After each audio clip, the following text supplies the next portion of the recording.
Bhagavad Gita copy Mysore यहाँ पे पहुँचे।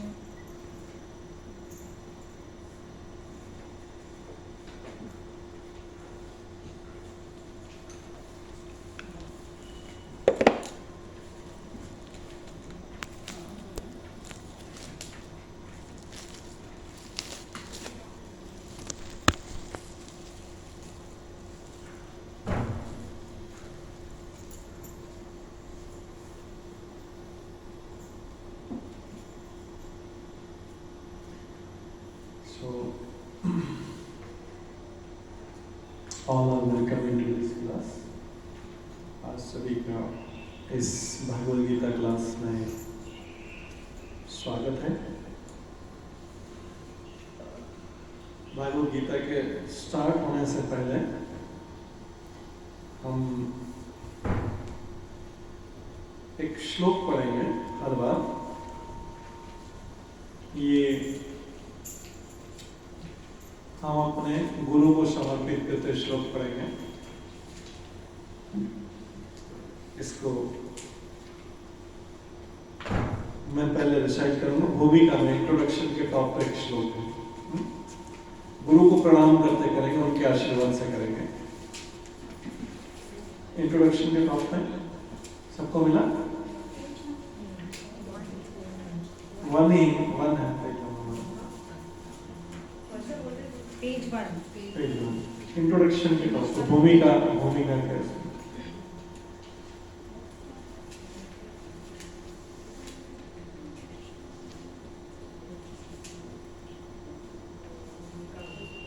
पढ़ोगे? आप लोग रिपीट कर पाएंगे ध्यान से। ये भगवद गीता के किसी चैप्टर का श्लोक नहीं, जस्ट गुरु को प्रणाम करने का श्लोक है। Before we start Bhagavad Gita, सब लोग ध्यान दीजिए। ओम अज्ञानतिमिरन्धस्य ज्ञानाञ्जनशलाकया चक्षुरुन्मीलितं येन तस्मै श्रीगुरुवे नमः। सब लोग पढ़ पाएंगे या रिपीट करेंगे मेरे साथ? नेक्स्ट टाइम पे रिपीट कर पाएंगे? एक साथ बोलेंगे। ओम अज्ञानतिमिरन्धस्य ज्ञानाञ्जनशलाकया चक्षुरुन्मीलितं येन तस्मै श्रीगुरुवे नमः। इसका मीनिंग होता है ओम अज्ञानतिमिरन्धस्य ज्ञानाञ्जनशलाकया। मैं इस संसार में घोर अंधकार में उत्पन्न हुआ था। अज्ञान तिमिर मतलब होता है अंधकार। और मैं घोर अज्ञान के अंधकार में उत्पन्न हुआ था, और मेरे गुरु ने अपने ज्ञान रूपी प्रकाश से मेरी आंखें खोल दी। चक्षुरुन्मीलितम, चक्षु मतलब होता है आंखें। चक्षुरुन्मीलितम येन तस्मै श्री गुरुवे नमः। ऐसे गुरु को मैं प्रणाम करता हूँ। तो this is we are showing our gratefulness to our Guru before we start, because nobody can understand Bhagavad Gita without the mercy of his or her Guru or Lord. भगवान की कृपा के बिना कोई भी भगवद गीता नहीं समझ सकता है, ठीक है? कोई भी नहीं समझ सकता। अगर किसी को भगवद गीता के 700 श्लोकास, ऑल 700 श्लोकास याद भी हो गए तो उसका मतलब ये नहीं कि वो भगवद गीता समझ गया। भगवद गीता समझने का मतलब है कि inside the heart, now once somebody is understood Bhagavad Gita, then he or she can apply in his or her life. समझने का मतलब ये नहीं कि सारे श्लोक याद हो। श्लोक याद हो नहीं हो डिपेंडिंग आप मेमोराइजिंग पाओगे उसके ऊपर। वो इम्पोर्टेंट चीज़ है कि हम भगवद गीता को पूरी तरह समझ पाए हैं, नहीं समझ पाए हैं, या अपने जीवन में उतार पाए हैं। हो सकता है कि श्लोक कई जो जल्दी याद कर लें, कई लोग जल्दी याद नहीं कर पाए, लेकिन फिर भी हमें समझना जरूरी है। तो किसकी कृपा से, इसलिए हम सबसे पहले क्या कर रहे हैं, किसको प्रणाम कर रहे हैं? अपने गुरु को। उसको क्या बोलते हैं? Spiritual master. स्पिरिचुअल मास्टर होते हैं। उसके बाद आगे ये 2 श्लोक छोड़ देते हैं आगे, क्योंकि आपको थोड़ा डिफिकल्ट लगेंगे, फिर सीधे मैं आ जाते हैं, अगला बोलते हैं कृष्ण को प्रणाम करें।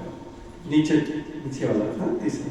हे कृष्ण करुणा सिंधो दीनबंधो जगतपते गोपेश गोपिका कांत राधा कांत नमस्तुते। एक साथ बोल पाएंगे सभी लोग? एक साथ बोलते हैं। हे कृष्ण करुणा सिंधो दीनबंधो जगतपते गोपेश गोपिका कांत राधा कांत नमस्तुते। कृष्ण को प्रणाम करें। मंदिर में भी जाते हैं, कभी हम कृष्ण को प्रणाम करें तो ये मंत्र बोलना चाहिए, और राधा रानी को प्रणाम करें तो इसके बाद आगे वाला मंत्र बोलना चाहिए। ठीक है? हम भगवान को कभी मंदिर में प्रणाम करें तो बहुत सिस्टम, उसका एक प्रोटोकॉल है मंदिर में प्रणाम करने का। प्रणाम करने का प्रोटोकॉल है, उसको हमको एड्रेस करना पड़ता है कि मैं आपको प्रणाम कर रहा हूं, क्योंकि मंदिर में तो कई सारे डीटीज रहते हैं ना, कई सारे जगह रहते हैं, तो इंडिविजुअली आपको मैं प्रणाम कर रहा हूं। तो कृष्ण को प्रणाम करने का क्या तरीका है? हे कृष्ण करुणा सिंधु दीन बंधु जगतपते गोपेश गोपिका कांत राधा कांत नमस्तुते। इसमें कृष्ण का पूरा डिस्क्रिप्शन आ गया, एक श्लोक में कृष्ण का पूरा डिस्क्रिप्शन आ गया। क्या क्या बोल रहे हैं? हे कृष्ण करुणा सिंधु, आप सब पे करुणा करने वाले। सिंधु मतलब सागर है, आप करुणा के सागर है, इतनी करुणा कर सकते हैं, इतनी किसी के ऊपर दया कर सकते हैं। You can show so much compassion like an ocean. करुणा सिंधु, इतनी भगवान कृपा कर सकता है। तो हे कृष्ण करुणा सिंधु दीन बंधो, आप दीनों के, दीन मतलब गरीब नहीं, दीन मतलब क्या है मीनिंग? कोई बता सकता है दीन का मतलब? दुखी। और सुखी वाला भगवान को नहीं बोलेगा कभी? अगर कोई सुखी होगा वो भी बोलेगा ना। दीन बंधु मतलब in a very humble state of mind I am paying obedience to. मैं बहुत नम्रता से, मटेरियली कोई व्यक्ति बहुत धनी हो सकता है, कोई व्यक्ति बहुत गरीब हो सकता है, उससे दैट इज ए मटेरियल, उससे कोई मतलब नहीं। मतलब किससे? हम भगवान के सामने अपने आप को एकदम हम्बल बना रहे। मेरी अपना एरिस्टोक्रेसी या मेरी पॉवर्टी में अपना धन पर ऐश्वर्य या गरीबी भगवान के सामने नहीं बता रहा हूं। मैं तो भगवान के सामने बड़ी हम्बल स्टेट ऑफ माइंड में बहुत नम्रता से अपने आप को दीन बना के, हम्बल बना के भगवान को प्रणाम कर। ये सबके लिए भगवान को प्रणाम करने का, ये हालांकि हम भागवत गीता के इंट्रोडक्शन पढ़े, but this should always be the mood. कभी भी हम टेंपल जा रहे हैं, कर रहे हैं, तो ये हमारा मूड रहना चाहिए, क्योंकि भगवान से तो कोई कॉम्पीट कर नहीं सकता है। कोई कितना ही बड़ा एरिस्टोक्रेट फैमिली में हो, और या कितना ही बड़े उच्च स्कूल में पैदा हुआ, नोबल फैमिली में हो, कुछ भी हो, लेकिन भगवान के सामने हम्बल स्टेट। तो इसलिए क्या बोल रहे हैं हम? ये हम बोल रहे हैं कृष्ण। हे कृष्ण, किसको एड्रेस कर रहे हैं? कृष्ण को कर रहे हैं। हे कृष्ण करुणा सिंधु, उनकी प्रशंसा करें। तो कृष्ण को कभी भी प्रणाम करें तो उनकी हम उनको ग्लोरीफाई कर रहे हैं, उनको महिमा वर्णन कर रहे हैं। हे कृष्ण करुणा सिंधु, आप करुणा के सागर हैं। दीन बंधु, हम जैसे दीनों के बंधु हैं, हमारे रिलेटिव हैं। दीन बंधु जगत पते, आप पूरे जगत के पति हैं, पालन करने वाले। आ रहा समझ में? सबका नहीं ये प्रणाम करने का तरीका। गोपेश, गोप के ईश हैं। गोप, वृंदावन में गोप और गोपियां रहती हैं, ठीक है? तो गोप के ईश है, इसको बोलते हैं गोपेश, गोपों के ईश। गोपेश। फिर गोपिका कांत, आप गोपियों के कांत हैं, मतलब उनके स्वामी। आप गोपियों के कांत मतलब गोपियों के स्वामी। अभी प्रणाम कर रहे हैं भागवत गीता शुरू होने से पहले ये। और स्पेशली गोपियों में कौन है? राधा कांत, राधा के भी स्वामी राधा कांत नमस्ते। ऐसे कृष्ण को मैं प्रणाम करता हूँ। Before I start Bhagavad Gita के शुरू होने से पहले ठीक है, जस्टिफाइड है पहले प्रणाम करना, जस्टिफाइड है। उनका आशीर्वाद से ही तो आगे बढ़ेंगे। अगर हम स्कॉलर बनना चाहिए, नहीं मैं पहले भागवत गीता पढ़ लूँगा, मेरे को तो बहुत आता है, ये सब करने की जरूरत नहीं, तो ये एरोगेंट मूड में हम कभी भागवत गीता को पढ़ तो लेंगे बट समझ नहीं पाएंगे, कभी भी समझ नहीं पाएंगे। ठीक है, ये किसका प्रणाम मंत्र हुआ? कृष्ण का। तो कभी भी मंदिर में भी जाते हैं, अभी तो यहाँ पे तो भागवत गीता स्टार्ट करने से पहले टेम्पल में भी जाते हैं, तो जब कृष्ण को प्रणाम करें तो कृष्ण का मंत्र हो, राधा रानी, ऐसे सबके अलग अलग मंत्र, सबके अलग अलग। ठीक है, आगे नेक्स्ट किसका मंत्र? राधा रानी। तप्त कांचन गौरांगी राधे वृंदावनेश्वरी वृषभानुसुते देवी प्रणमामि हरिप्रिये। अभी आप सब लोग मेरे साथ रिपीट कर पाएंगे इसको? तप्त कांचन गौरांगी राधे वृंदावनेश्वरी वृषभानुसुते देवी प्रणमामि हरिप्रिये। ये राधा रानी का प्रणाम। ठीक है, अभी 16 अगस्त को जन्माष्टमी है और 31 अगस्त को राधाष्टमी। जन्माष्टमी के दिन भगवान कृष्ण जन्म में प्रकट हुए थे और राधाष्टमी के दिन उसके 31 अगस्त को राधा रानी। ये राधा रानी का तप्त कांचन गौरांगी। राधा रानी का कलर कैसा है? गौरांग, गौर वर्ण है, लेकिन कैसा गौर वर्ण है? तप्त कांचन, कांचन मतलब होता है गोल्ड, तप्त मॉल्टन गोल्ड, जैसे पिघला हुआ सोना रहता है एकदम चमकता, उसकी चमक और भी ज्यादा रहती है पिघले हुए सोने की as compare to solid gold. तो तप्त कांचन गौरांगी, पिघले हुए सोने का जैसे मॉल्टन कलर है, ऐसे गौरांग, ऐसे गौर वर्ण की राधा रानी। कितनी देखिए कितनी तरीके से इस श्लोक में इतना सारा वर्णन आ गया, उनकी पूरी प्रशंसा होगी, कृष्ण के ऊपर प्रशंसा हुई, एक श्लोक में पूरा क्वालिटी भी पता लगे, प्रशंसा भी होगी। ऐसे राधा रानी का भी एक श्लोक में उनका कलर भी पता लगे, उनकी प्रशंसा भी हो जाएगी, किसकी पुत्री ये भी पता लग जाए एक श्लोक। तप्त कांचन गौरांगी राधे वृंदावनेश्वरी, वृंदावन की ईश्वरी, वृंदावन की कंट्रोलर है। वृंदावन में कृष्ण को भी घुसने के लिए राधा रानी से परमिशन लेना पड़ता है।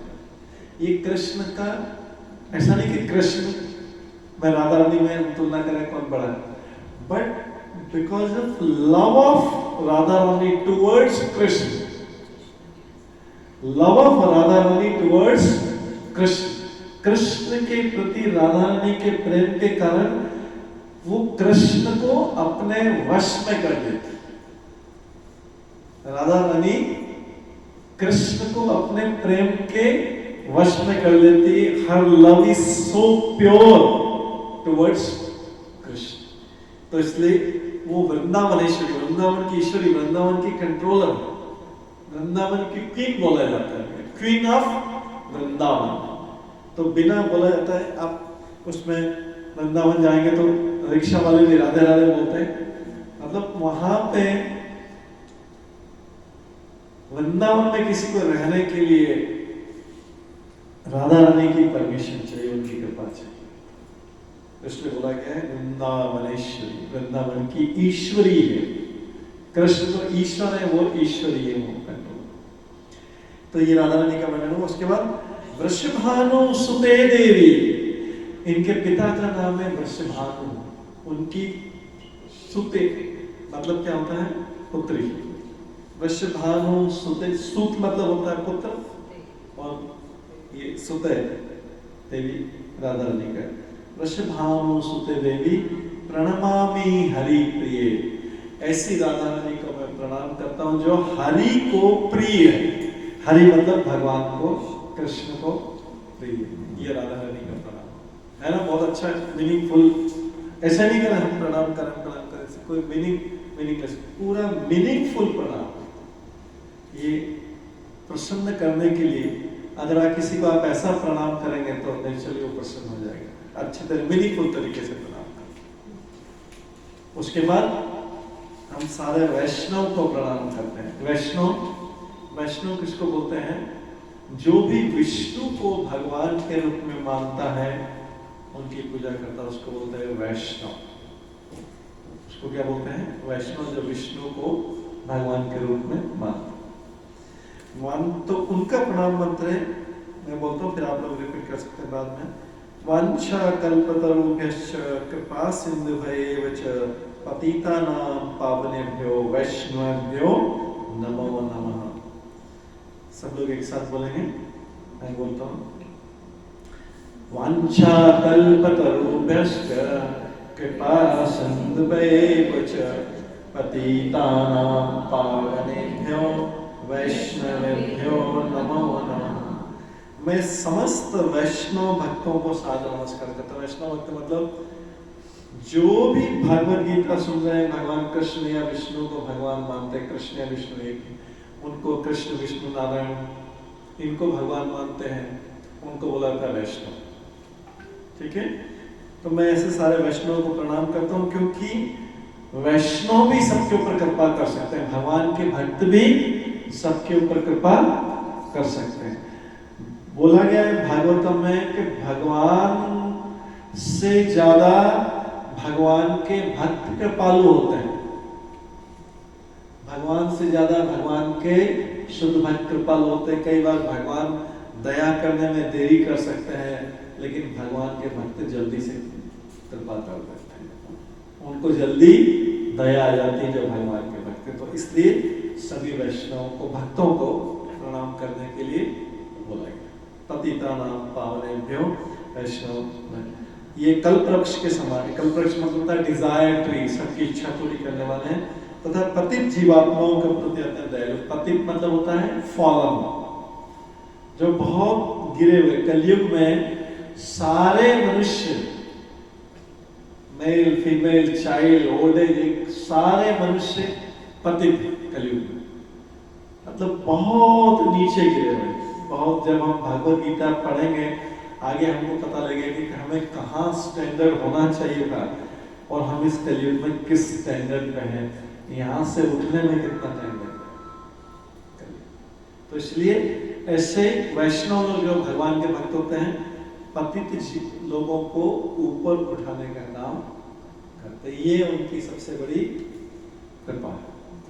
अगर उनको उसी कंडीशन में छोड़ दिया जाए पतित को, तो उतने नरकों में जाएंगे, उतने नरकों में जाएंगे कि पता भी नहीं लगेगा कि कितना कष्ट बात है सारे चीज। तो वैष्णव क्या करते हैं? वैष्णव दयावान होते हैं।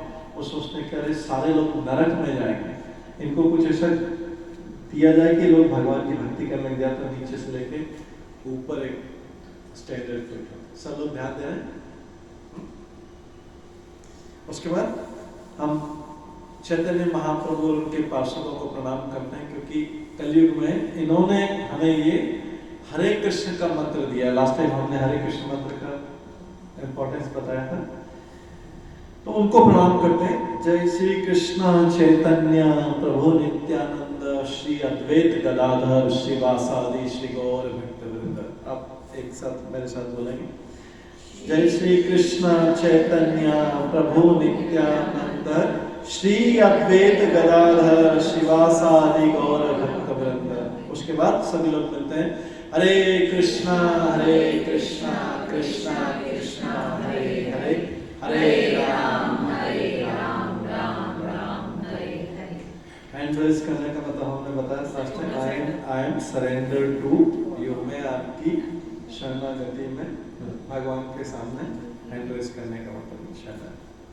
ठीक है, ये मंत्र जो है हम हर बार पहले भगवद गीता को स्टार्ट करने से पहले सबको प्रणाम करें। ये सबको प्रणाम करने का जनरल है।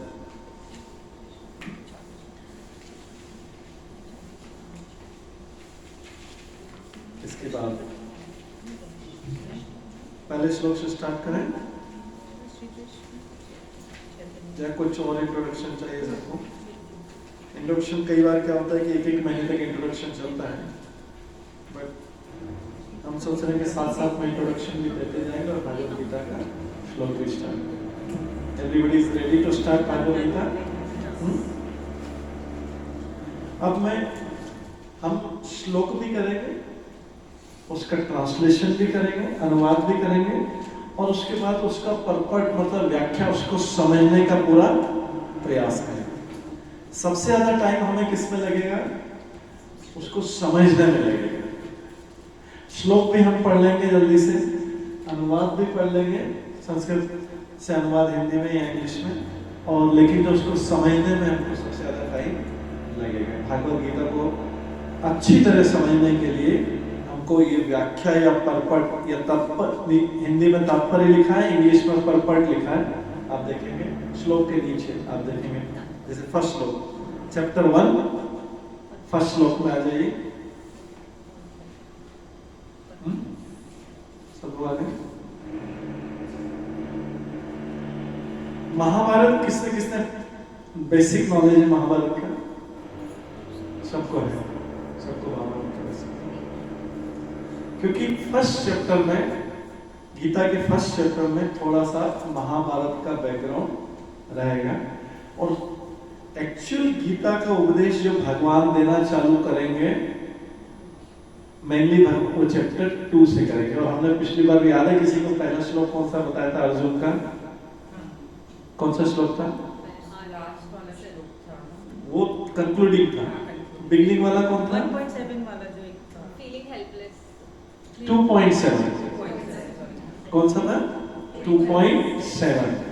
वहां से अर्जुन जब सरेंडर करेगा, शरणागत करेगा, तो उसमें, और लास्ट जो 18.73 कौन सा श्लोक? 18.73 में अर्जुन को सारा क्लैरिटी आ जाएगा, and he is ready to fight. ठीक है, लास्ट क्लास में कौन कौन नहीं थे? एक बार हैंड रेज करेंगे। 1 2 3। अच्छा, काफी लोग नहीं थे।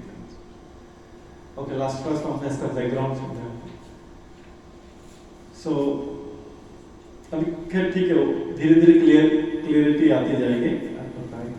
भागवत गीता में कितने श्लोक हैं टोटल? 700 श्लोक। करीब 580 श्लोक कृष्ण ने बोले हैं, अराउंड 80-84 श्लोक, मैं एग्जैक्ट नंबर बाद में बता दूंगा, अर्जुन ने बोले हैं, कुछ श्लोक संजय ने बोले हैं, और एक श्लोक जो है धृतराष्ट्र ने। और वो कौन सा श्लोक है? पहला ही श्लोक धृतराष्ट्र ने बोला हुआ है, फर्स्ट श्लोक। कैसे पता लगेगा किसने बोला है? ऊपर लिखा है धृतराष्ट्र वाचा, मतलब सब आपके पास भागवत गीता है ना?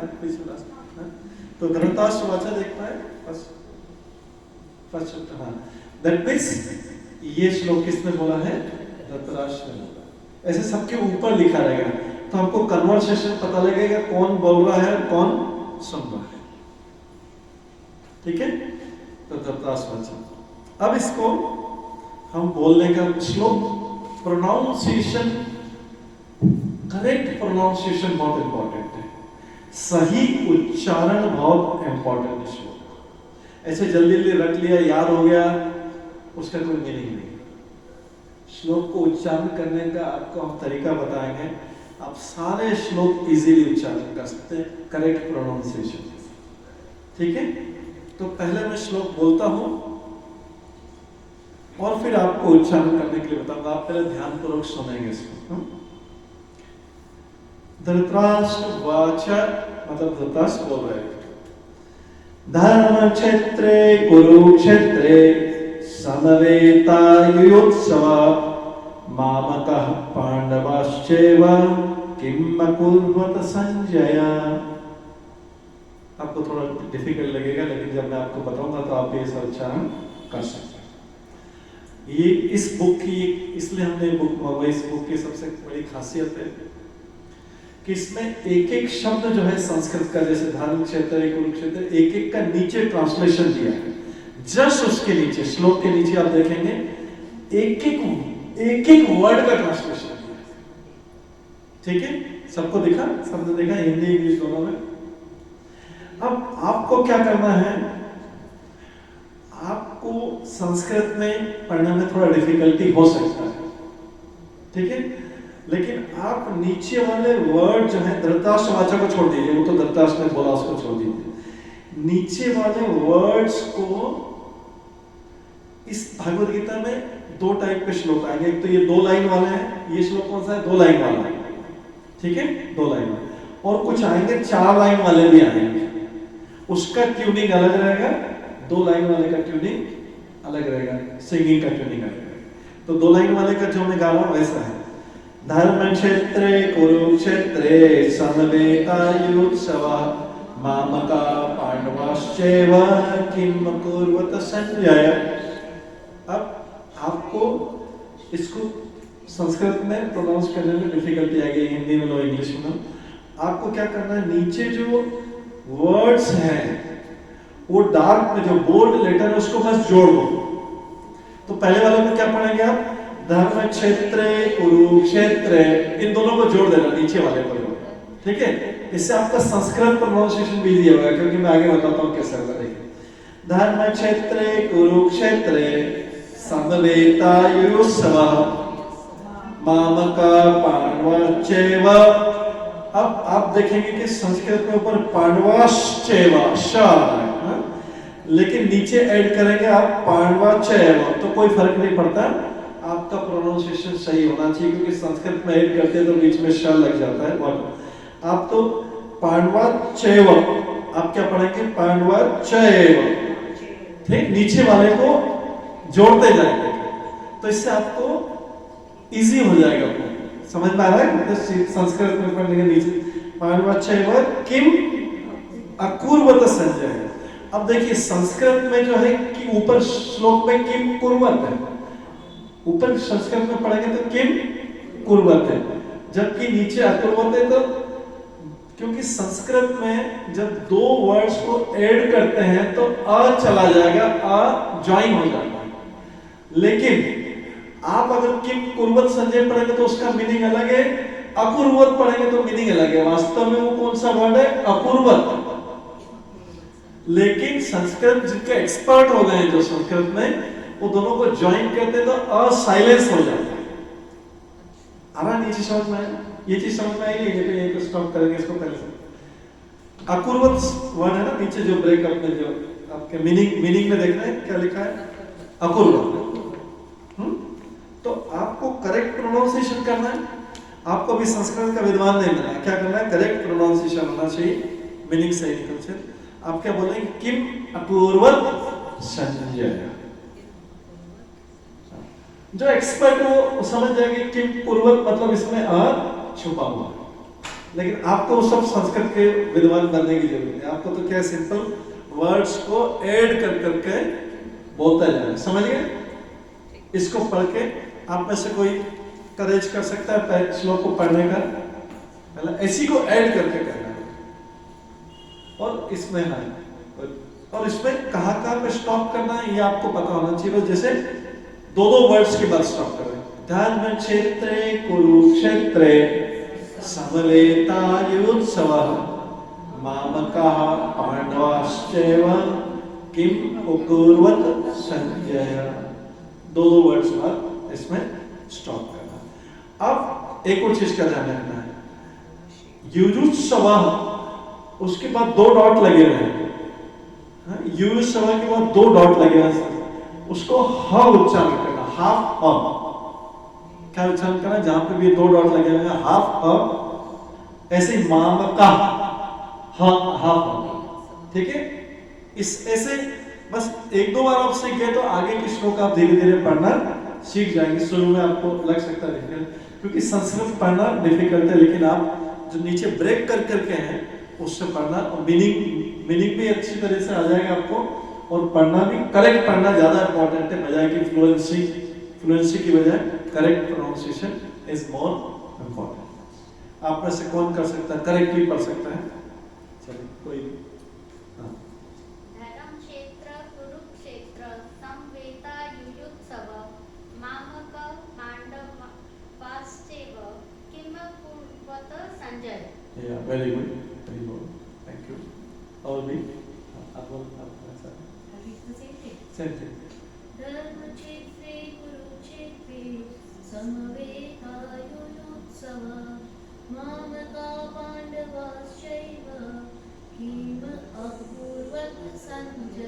हरी बोल। तो ये पूरा इसमें हर कभी पीछे देना जहाँ पे 2 डॉट लगे हैं। और कोई पढ़ना चाहेगा? और कोई भी ट्राई करेगा? कोई भी ट्राई कर सकता है।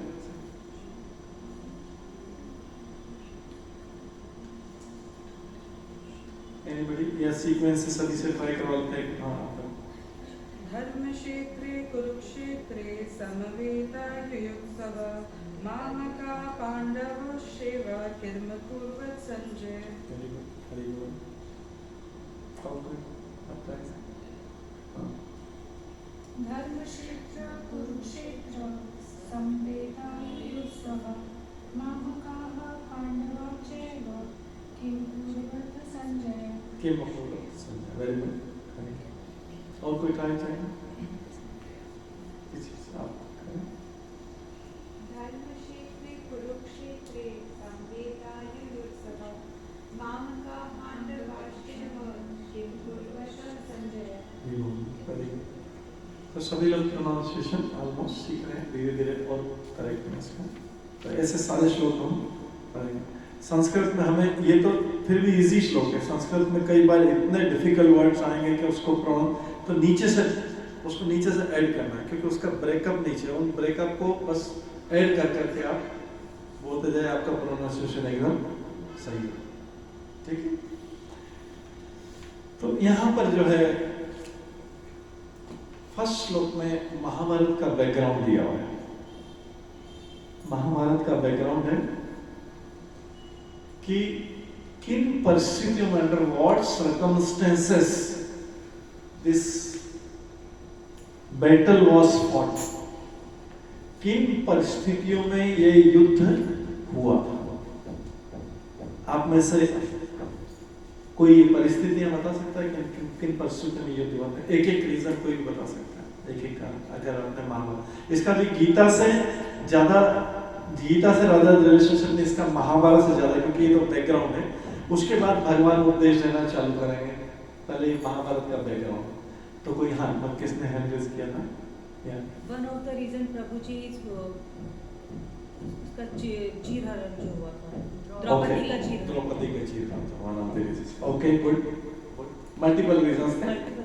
हाँ, एक और कोई बताएगा? कौरवों ने पांडवों को कोई भी राज्य दिया नहीं था। उन्होंने जो 5 गांव मांगा था वो भी नहीं दिया था और युद्ध का ऐलान कर दिया। Very good. सेकंड रीजन, धर्म की स्थापना करने के लिए। धर्म की स्थापना करने के लिए। थर्ड रीजन, ठीक है, good. Jealousy towards brothers, cousins, good. Fourth reason, और शकुनी मामा। शकुनी, ओके, ठीक है। Fifth reason, fight for power. Fifth, sixth reason, और जो पूरे कौरव ये साम्राज्य का राष्ट्र जो था अंधा था, तो पांडव राजा बनना था, तो उसके बेटे राजा बनने वाले थे, तो उनको नहीं देके दुर्योधन को बनाना था राजा। दुर्योधन को मतलब गद्दी के लिए लड़ाई। गद्दी की लड़ाई थी। ओके,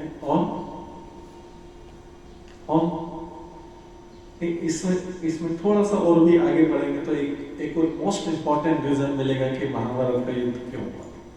ये किस लिए समझना जरूरी है? ये किस लिए समझना जरूरी है? क्योंकि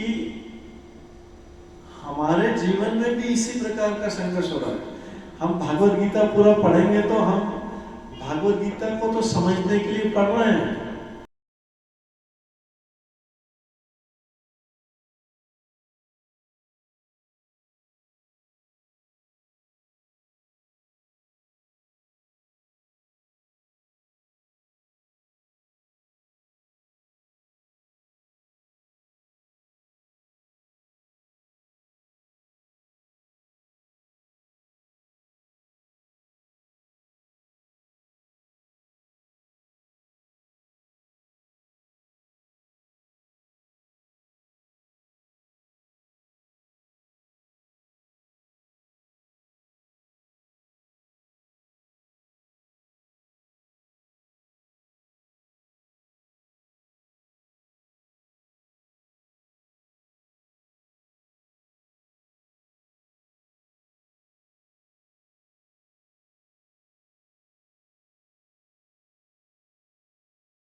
बिल्डर नहीं हो। आप बोलेंगे प्रभु हमको बताइए कैसे बिल्डर नहीं हो संसार में। सब तो होते हैं। जो लोग भगवान की भक्ति करते हैं, भगवान उनको ध्यान दे रहे हैं। सब लोग जो लोग भगवान की भक्ति करते हैं, भगवान उनको डिस्क्रिमिनेशन की पावर बनाए रखता है, जिससे वो इस संसार में मोहित नहीं हो। भागवत गीता में कहा लिखा है, 10वें अध्याय का 10वां श्लोक। इसी भागवत गीता का, अभी आप उस पर जंप मत करिए तो फिर वापिस से डिस्टर्ब हो जाएगा। 10वें अध्याय का 10वां श्लोक है। 10वें अध्याय का 10वां श्लोक क्या बोलता है? तेषां सतत युक्तानां भजतां प्रीतिपूर्वकं ददाति बुद्धि योगम तम येन मामुपयन्ति ते। तेषां सतत युक्तानां, जो मेरे से कनेक्टेड है। कौन बोल रहा है ये? भगवान कृष्ण किसको बोल रहे हैं? अर्जुन को बोल रहे हैं। तेषां मतलब तेषां सतत, लगातार, कंटिन्यूस, युक्तानां मतलब कनेक्ट। तेषां सतत युक्तानां भजतां प्रीतिपूर्वकम, जो उनका प्रीतिपूर्वक प्रेम पूर्वक भजन करते हैं। भजतां प्रीतिपूर्वक ददामि बुद्धि योगम, तब उसको मैं बुद्धि देता हूं। ददामि बुद्धि योगम येन माम उपयन्ति ते, जिससे वो मेरे पास में आ सके। उनको मैं नेसेसरी बुद्धि देता हूं, जिससे वो मेरे पास में आ सके, संसार में मोहित नहीं। लेकिन कंडीशन क्या है? तेषां सतत युक्तानां, सदा भगवान से कनेक्ट करें। युक्तानां मतलब होता है तेषां सतत युक्तानां भजतां प्रीतिपूर्वकम, प्रीतिपूर्वक प्रेम करोगे भगवान का भजन, उनको याद करते हैं। उनसे ददामि बुद्धि, ददामि बुद्धि, ददामि मतलब देना, बुद्धि मतलब मैं उनको बुद्धि देता हूं।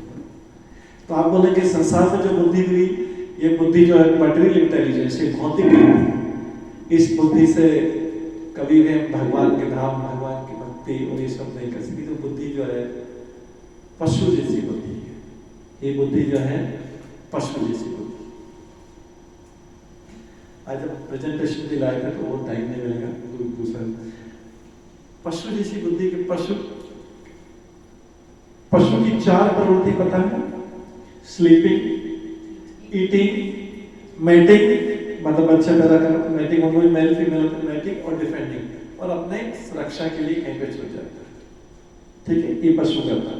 Sleeping, eating, mating and defending. वो सारी इसकी लो क्वालिटी की चीजें होती है। वो खाता सड़क पे है, सोता सड़क पे है, मैटिंग भी सड़क पे करता है, मेल में बच्चे भी पैदा होते हैं। एंड इस जगत में वहां वॉल, यहाँ पे सारी चीजों में लाइफ है, इसलिए इसको बोलते हैं चेतन जगत, इसको बोलते हैं जड़ जगत। ये है, तो ये मटेरियल वर्ल्ड और ये स्पिरिचुअल।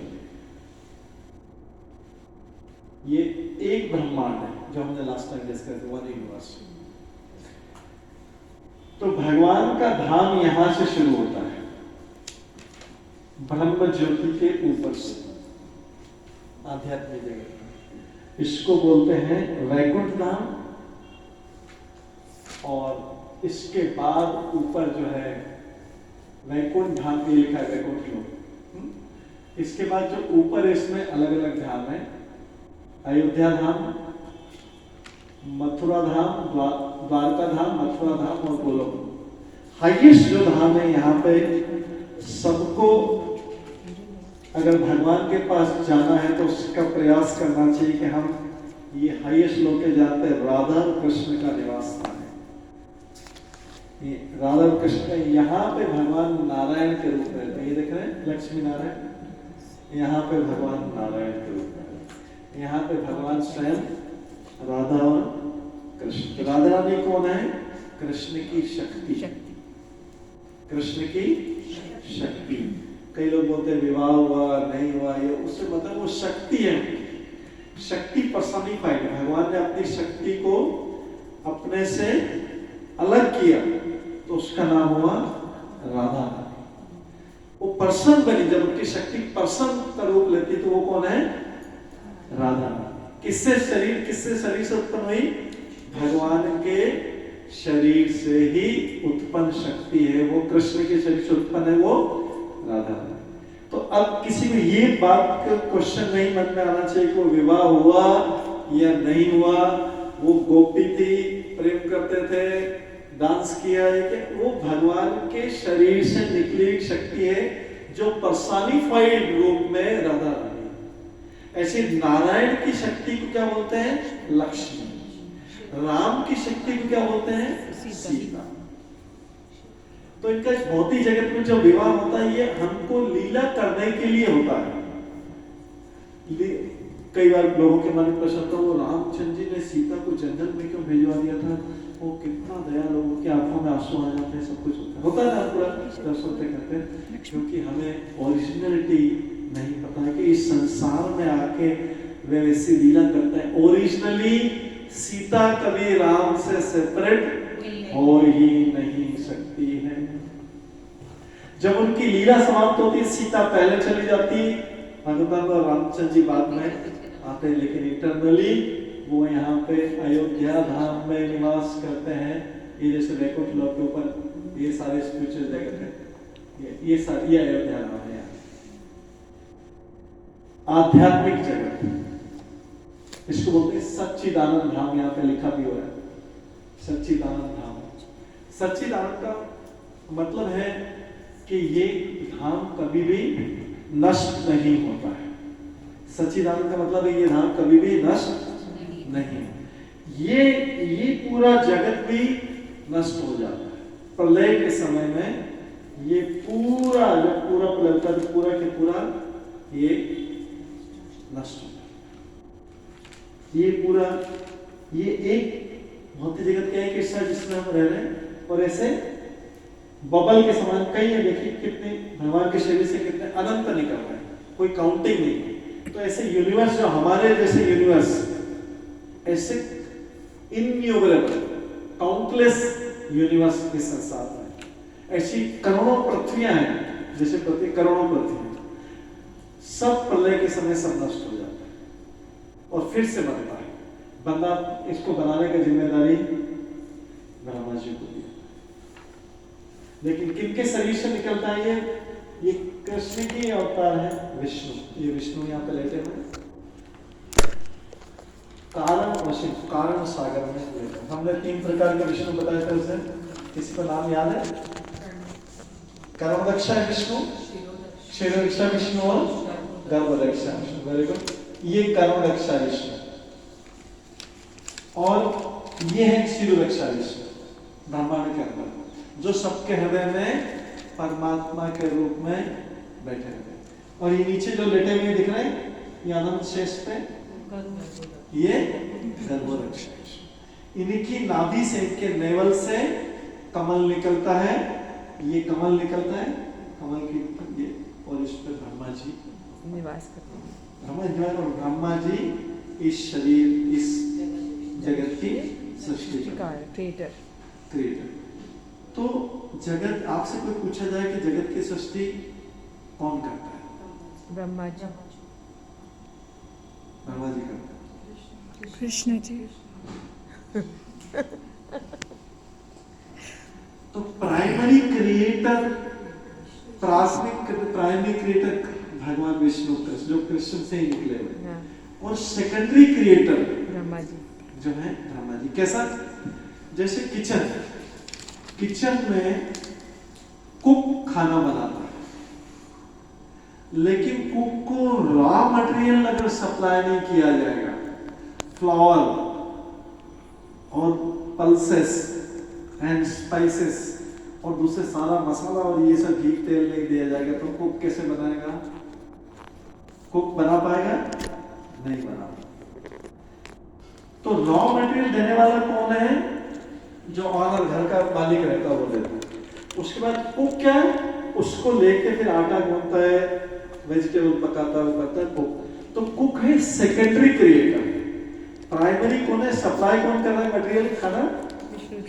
सारा जो मकान का मालिक कर रहा है। ऐसे ही यहाँ पे सारी की सारी चीजें क्रिएशन के लिए कौन सप्लाई करता है? उनके पास में सारा विष्णु जी। और उसके बाद बनाता कौन है, उसको यूज करके शरीर बनाना, अलग अलग पशुओं का इसका करना, वो ब्रह्मा जी। समझ गए? ब्रह्मा जी का रोल समझ गए, विष्णु जी का रोल समझ गए, कृष्ण की पोजीशन समझ गए, नारायण की पोजीशन समझ गए। आध्यात्मिक जगत क्या है? देखो, ये इस जगत में सारी चीजें नश्वर है। इस भौतिक जगत में सारी चीजें नश्वर हैं, सारी चीजें नष्ट होने वाली हैं, इंक्लूडिंग हमारा शरीर। लेकिन आत्मा नष्ट नहीं होगा, क्योंकि आत्मा यहां से आया है, स्पिरिचुअल जगत से आया है। तो हम मटेरियल और स्पिरिचुअल के कॉम्बिनेशन है, हम मटेरियल और भौतिक और आध्यात्मिक जगत। तो मैं ये क्यों सडनली वहां से क्यों यहाँ पे जंप किया, अभी कारण बताता हूं। इसलिए हमें इस भौतिक जगत की किसी चीज से आसक्ति नहीं होनी चाहिए, क्योंकि वो नश्वर है, वो डिस्ट्रॉय होने वाली है, नष्ट होने वाली है। हमारी आसक्ति उस चीज से होनी चाहिए जो परमानेंट है, जो प्रलय के समय भी नष्ट नहीं होगी। प्रलय के समय नष्ट। धृतराष्ट्र ने भौतिक चीज से आसक्ति, भौतिक वस्तु या भौतिक व्यक्ति। हम स्नेह हो सकता है, प्रेम कर सकते हैं, लेकिन आसक्ति मतलब होता है एक्सट्रीम किसी चीज से लगा, उसके बिना रह नहीं पाए।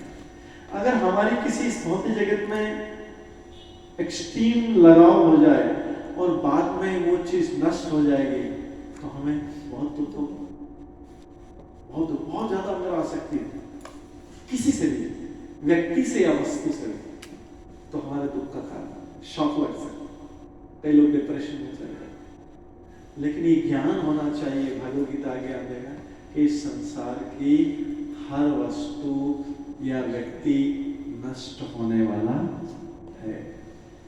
इसलिए हमारे जीवन में आसक्ति उस चीज से हो जो कभी नष्ट नहीं होने वाला है। इसलिए बोला जाता है हमारी अगर भगवान से आसक्ति हो तो हम कभी दुखी नहीं होंगे।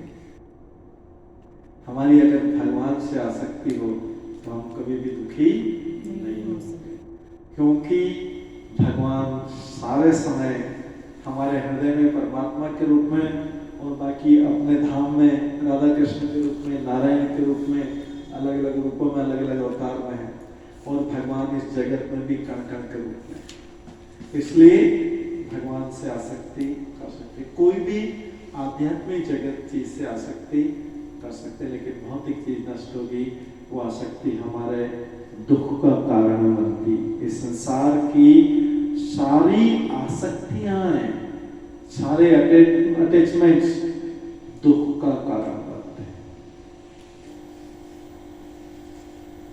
किसी से भी, किसी हमारे क्लोज रिलेटिव की डेथ हो जाए या किसी और की भी डेथ हो जाए, कुछ भी हो जाए, तो हमें दुख होता है, बहुत दुख होता है, वो तो नष्ट होना है। जैसे ग्लास का कोई बर्तन है, कुछ भी, किसी दिन ग्लास टूटना है। ग्लास को बोला जाता है ना फ्रेजाइल, या इसमें भी जो एयरलाइंस में भी जाते हैं फ्रेजाइल, मतलब ये कभी भी टूट सकता, जानते हैं सब लोग। ऐसे ही इस भौतिक संसार की आसक्ति कभी भी टूट सकती है, तो उसी लिमिट तक करना है, उसी लिमिट तक करना है कि जहां से हमारा जीवन ही नष्ट नहीं। धृतराष्ट्र ने, और वो आसक्ति करते समय ध्यान रखना है कि कहीं हमसे उस आसक्ति के कारण किसी दूसरे के प्रति द्वेष तो नहीं हो रहा है, क्योंकि संसार में ड्यूअलिटी है, दिन रात, सुख दुख, मेल फीमेल, राग द्वेष, ऊपर नीचे, जमीन आकाश, ड्यूअलिटी। आध्यात्मिक जगत में ड्यूअलिटी नहीं। आध्यात्मिक जगत में दिनों रात होते हैं, सारे एक समान रहता है। वहां पे सुख दुख होता नहीं, वहां पे केवल आनंद होता है, सच्चिदानंद, कोई भी ड्यूलिटी नहीं। वहां पे मेल और एक्चुअली आत्मा का कोई जेंडर नहीं है, आत्मा ना तो मेल है ना फीमेल है। वो वहां पे भगवान लीला करने में मेल रूप में भी आ सकते हैं और फीमेल। जैसे गोपियां, जब भगवान की गोपियां गई तो हम समझते गोपियां मतलब फीमेल, पहला माइंड गोपियां फीमेल। गोपियां पूर्व जन्मों में ऋषि मुनि थे, उन्होंने भगवान की हजारों हजारों साल तपस्या करके गोपियों का उनके मन में, जब रामचंद्र जी के टाइम पे रामचंद्र जी त्रेता युग में जा रहे थे दंडकारण्य वन में, जंगल में जा रहे थे, तो ये ऋषि मुनि भगवान की सुंदरता देख के आकर्षित होकर भगवान, काश ये भगवान हमारे नेक्स्ट जन्म में हमारे पति के रूप में आ जाते, इतने सुंदर भगवान था। तो भगवान ने बोला, मुझे ऐसी आशा की, भगवान ने बोला इस बार तो मैं एक पत्नी धारी हूँ, लेकिन मैं जब कृष्ण के रूप में आऊंगा तो मैं 16,108 रानियों से विवाह करूंगा और मैं करोड़ों गोपियों के साथ में नृत्य करूंगा। आप उसमें जन्म ले सकते हैं उस समय, अगर आपको मेरे प्रति ऐसा आकर्षण है तो आप उसमें जन्म ले सकते हैं, मैं आपके साथ में रास नृत्य करूं। तो गोपियां जो बनी वो भी पहले ऋषि मुनि। तो ऊपर के लेवल पे यहाँ पे जेंडर नहीं, जैसा लीला करने के लिए गोप और गोपी और ये या भगवान के पार्षद मेल और फीमेल बनते, अदरवाइज आत्मा का कोई जेंडर नहीं है। आत्मा केवल शुद्ध रूप में भगवान का दास, जिसको भगवान की जैसी करनी, किसी को वहां पे मेल रूप में सेवा करनी भगवान की मेल रूप मिल जाएगा, किसी को फीमेल फॉर्म में सेवा करनी फीमेल फॉर्म मिल जाएगा। जिसकी सेवा यहाँ पे जैसे भगवान की चाहना, जैसे भगवान के साथ कंपेनियनशिप चाहिए, भगवान वैसा कंपेनियनशिप प्रोवाइड। ये मेल और फीमेल का यहाँ पे भौतिक जगत में अंतर है, बॉडी डिफरेंस। लेकिन वहां पे जो है ये मटेरियल बॉडी नहीं, वहां पे आध्यात्मिक शरीर है, भगवान की सेवा भगवान के साथ रहने के लिए, क्योंकि भगवान का शरीर आध्यात्मिक। हमारा जैसे बॉडी और सोल अलग अलग है। बॉडी मटेरियल है, इसको डेथ के बाद जला दिया जाएगा, इससे पता लगता है ना प्रूफ क्या है, इसको डेथ के बाद में नष्ट कर दिया जाएगा, लेकिन आत्मा को नष्ट नहीं कर, आत्मा चले। वहां पे बॉडी और आत्मा, शरीर और आत्मा एक ही है, वो भौतिक कुछ भी नहीं होते, सब कुछ आते हैं, तो कुछ भी नष्ट होने वाला नहीं। तो हमेशा वहां पे, इसलिए उस धाम में हर कोई सारे टाइम पे रहता है। ये सारी आसक्ति, फॉल्स अटैचमेंट, वे सारा के सारा इस तो धृतराष्ट्र को ये ज्ञान नहीं था, ये भागवत में आगे आप ज्ञान मिलेगा। तो जब धीरे धीरे ये ज्ञान होगा तो व्यक्ति क्या करेगा, इस संसार में बहुत सोच समझ के अपने काम करेगा। इस संसार में राग और द्वेष, किसी के प्रति एक्सट्रीम अटैचमेंट है तो किसी के प्रति एक्सट्रीम हेट, किसी के प्रति एक्सट्रीम लाइकिंग है और किसी के प्रति एक्सट्रीम डिसलाइक। तो जिसके प्रति लाइकिंग है उसके प्रति हम अच्छा काम करेंगे, वो ठीक है करो, लेकिन जिसके प्रति डिसलाइकिंग है उसके प्रति हम पाप करेंगे। हमारे पाप और पुण्य कैसे बनते हैं? राग और द्वेष के कारण हमारे जीवन में हमारे पाप और पुण्य, ठीक है। और इसको डिटेल में डिस्कस किया जा सकता है, लेकिन अभी टाइम हो गया, 6 बज गए, तो उसको यहीं पे स्टॉप करेंगे और नेक्स्ट टाइम इसका आगे डिस्कशन कंटिन्यू रहेंगे। और वो जो फर्स्ट श्लोक हमने पढ़ा था उसके आगे भी डिस्कशन कंटिन्यू, ठीक है। हरे कृष्ण। सभी एक बार कहें, हरे कृष्णा कृष्णा कृष्णा हरे हरे, हरे राम राम राम हरे। आप सब भक्तों का बहुत बहुत धन्यवाद, आप लोग आए, अपना टाइम निकाला और ये सब सुना। धीरे धीरे हम इसी तरीके से भागवत गीता में आगे बढ़ेंगे। हरे कृष्ण।